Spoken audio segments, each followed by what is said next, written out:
My name is Kayla Cote. I was born in Windsor, Ontario. I live with my mom, dad, and brother. My family is Canadian, French, and Native Indian. The French comes from my dad's side. My grandpa's parents moved here from Quebec as a kid. My grandpa and his 9 siblings speak fluent French, but unfortunately wasn't passed down to me, so I can't speak it. The Native Indian comes from my mom's side. My grandma's parents grew up in Saskatchewan and came to Windsor after they got married. My mom's side is much darker than my dad's side. When I was a kid, I was very dark, but I lost my color. In our family, we are all Catholic. I personally don't go to church as much as I should.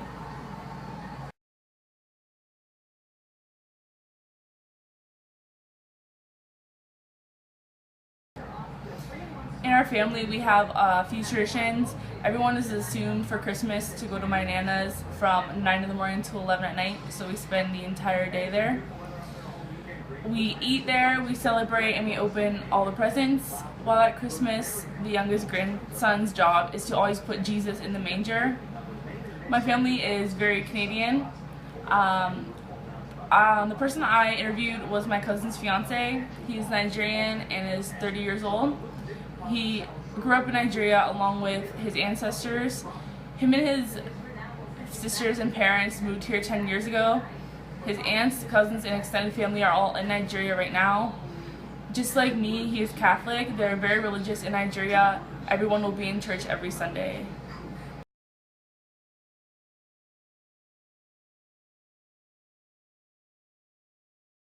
There are a lot of different and similar things to our culture. They celebrate Christmas and have good and bad parts of the country just like us. They do have different clothing they wear. They have traditional dresses and a traditional headdress. All dresses are very colorful. The type of food they eat is a lot of fish, chicken, and rice. The language they speak is Yoruba, and it's just like broken down English. Sometimes you can understand them and sometimes you can't because of their accent. There were a few things that really surprised me. He has 3 scars on each cheek, like scratches. It shows what tribe he's from when he was born. They don't do it as much as they used to anymore, but some tribes still believe in it. Another thing that surprised me was seeing his house back home.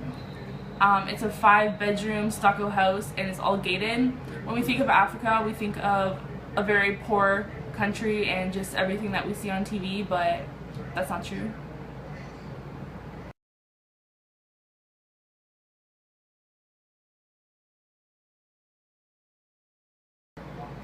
So now you know that Nigeria is a very rich country. There's a lot of things to do in Nigeria that's similar to here. They have movie theaters, malls, and zoos.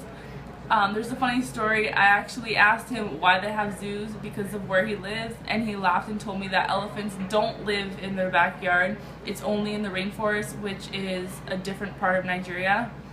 I think learning other cultures is important and always interesting to see how other people live in different countries.